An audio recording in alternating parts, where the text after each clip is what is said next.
sebagai pengikut Kristus dituntut untuk setia melakukan hal-hal kecil dengan cinta yang besar.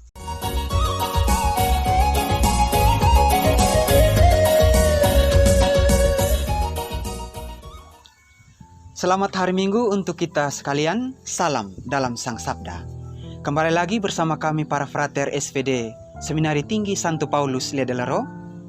Bersama saya Frater Arisga SVD akan membawakan renungan pada hari Minggu biasa ke-33. Saya beri judul renungan saya pada kesempatan ini, belajar menjadi pribadi yang bertanggung jawab.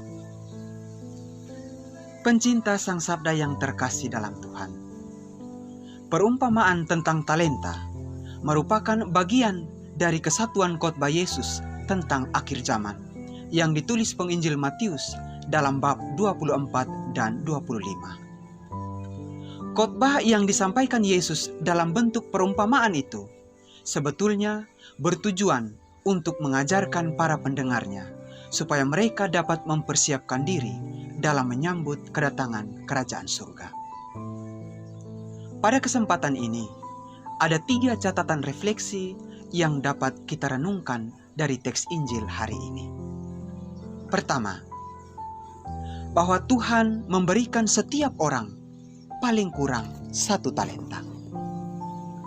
Yesus mengawali perumpamaan ini dengan menjelaskan bahwa kerajaan surga itu sama seperti seorang tuan yang hendak bepergian ke luar negeri, kemudian memanggil hamba-hambanya dan mempercayakan harta kepadanya.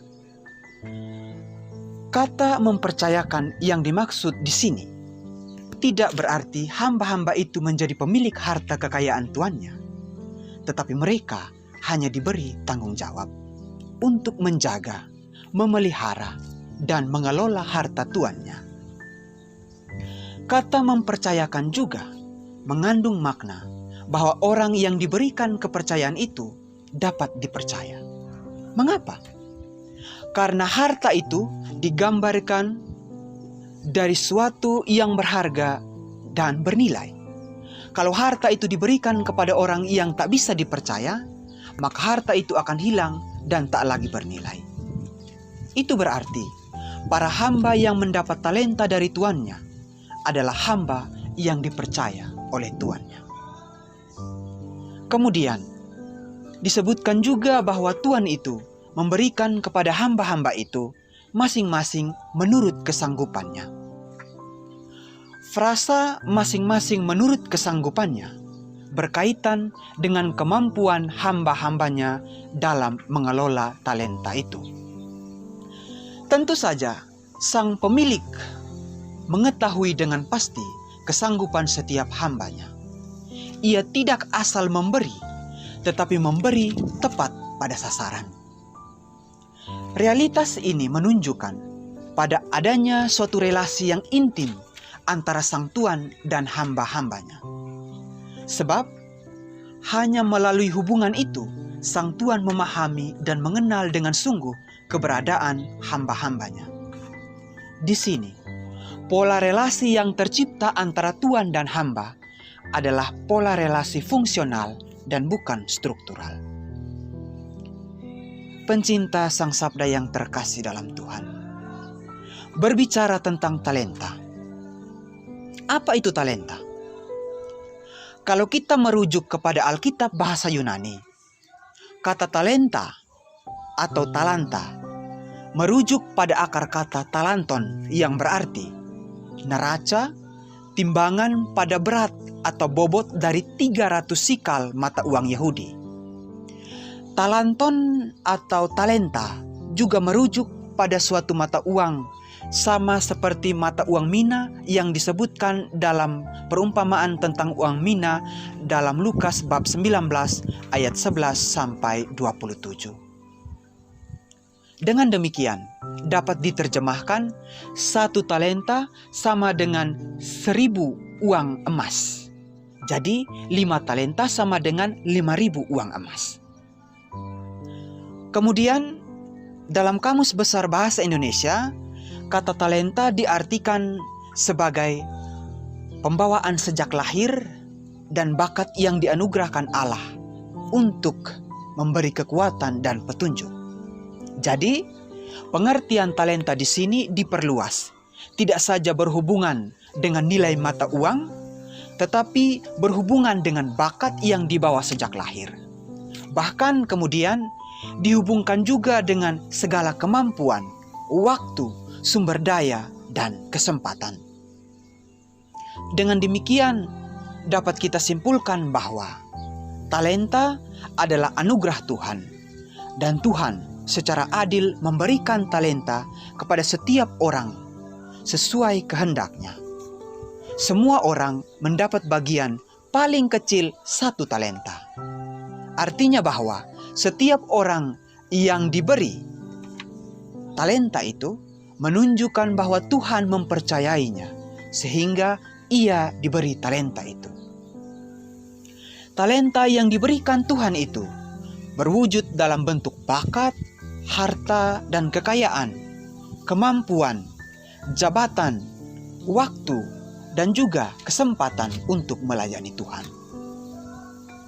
Besar atau kecilnya talenta itu sangat bergantung dari penilaian Tuhan terhadap keberadaan setiap orang.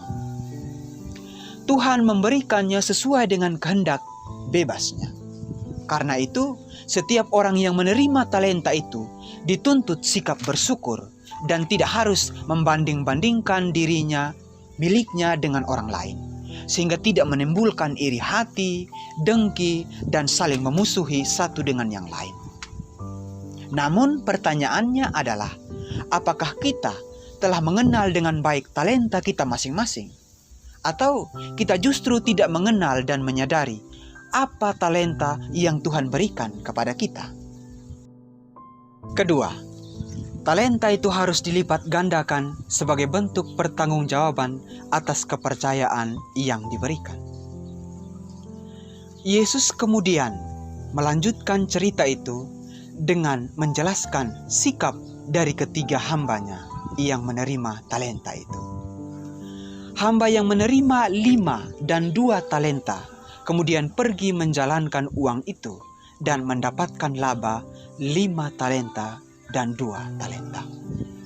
Berbeda dengan hamba yang menerima 1 talenta, justru pergi menggali lubang lalu menyembunyikan uang tuannya. Di sini kita menemukan adanya 2 tipe perilaku hamba yang berbeda dalam menanggapi kepercayaan tuannya itu. Tipe pertama yang diwakili hamba yang mendapat 5 dan 2 talenta adalah mereka yang mendengar dan melakukan apa yang diperintahkan tuannya tanpa mempersoalkan untung atau rugi dari pekerjaan itu. Yang terpenting bagi mereka adalah bekerja untuk melipat gandakan talenta yang diterima sebagai respons dari kepercayaan tuannya. Jadi, kepercayaan itu dihubungkan dengan nilai-nilai kesetiaan, kerja keras, dan pengorbanan untuk mendapatkan hasil yang maksimal. Karena itu, ketika tuannya meminta pertanggungjawaban hamba tipe pertama ini, dengan tegas tuannya katakan, "Baik sekali perbuatanmu, hai hamba yang baik dan setia." Ungkapan ini mengisyaratkan bahwa sang hamba telah menyatakan eksistensi dirinya sebagai hamba yang setia dan dapat dipercaya. Pada perspektif ini, bukan soal hasil yang diperoleh menjadi utama, tetapi kesetiaan dalam proses melipat gandakan talenta itulah yang utama. Tipe kedua yang diwakili oleh hamba yang mendapat 1 talenta adalah mendengar tetapi tidak melakukan apa yang diperintahkannya, dengan mengajukan pertimbangan untung dan rugi. Jadi, aspek yang mendapat penekanan di sini terutama adalah kepentingan diri. Orientasi kepentingan diri jauh lebih kuat daripada melakukan tanggung jawab sesuai kepercayaan yang diberikan oleh tuannya. Dengan kata lain, tanggung jawab itu dilakukan sepanjang menguntungkan dirinya, tetapi tidak akan dilakukan bila merugikan dirinya. Karena itu, Tidak heran ketika ia mempertanggungjawabkan pekerjaannya kepada tuannya, sang tuan kemudian berkata, "Hai kamu hamba yang jahat dan malas." Kata jahat dan malas merujuk pada ketidaksetiaan untuk melakukan apa yang dipercayakan padanya. Ia berkomitmen, tetapi kemudian ia menyangkal komitmennya sendiri. Pencinta Sang Sabda yang terkasih, apa yang kita belajar daripada bagian ini? Bahwa setiap orang yang telah menerima talenta itu, entah 1, 2, atau 5 talenta, ia harus melipat gandakan talenta itu supaya memperoleh hasil semakin banyak atau lebih baik lagi. Orang yang tidak bersedia mengembangkan talentanya sama dengan ia menenggelamkan masa depan hidupnya dan menolak anugerah Tuhan. Untuk melipat gandakan talenta itu, Tuhan mengajarkan kita untuk mengedepankan nilai-nilai kesetiaan, kerja keras, siap berkorban, dan bertanggung jawab. Artinya, tidak ada orang yang berhasil, tidak ada orang yang sukses secara instan, tetapi selalu saja membutuhkan kerja keras dalam menekuni pekerjaannya dan siap berkorban. Ketiga, melipat gandakan talenta sama dengan melipat gandakan tanggung jawab. Ketika hamba yang mendapat laba 5 talenta dan hamba yang mendapat laba 2 talenta mempertanggungjawabkan hasil pekerjaannya, maka sang tuan kemudian berkata, "Engkau telah setia dalam perkara kecil, aku akan memberikan kepadamu tanggung jawab dalam perkara yang besar." Pernyataan ini menegaskan tentang hukum sebab akibat. Barang siapa setia dalam perkara-perkara kecil, maka ia berhak untuk mendapat tanggung jawab dalam perkara-perkara besar. Sebaliknya, barang siapa tidak setia pada hal-hal kecil, maka tidak mungkin tanggung jawab besar dipercayakan padanya. Jadi, sebetulnya kepercayaan untuk memikul tanggung jawab yang besar dimulai dari kesediaan dan kesungguhan melakukan tanggung jawab yang kecil dan sederhana. Di sini kita belajar bahwa setiap orang yang diberi talenta oleh Tuhan pada waktunya akan mempertanggungjawabkan talenta itu. Bila ia setia melipat gandakan talenta itu dengan cara-cara yang baik, dengan cara-cara yang terhormat, kepadanya akan diberikan tanggung jawab yang lebih besar.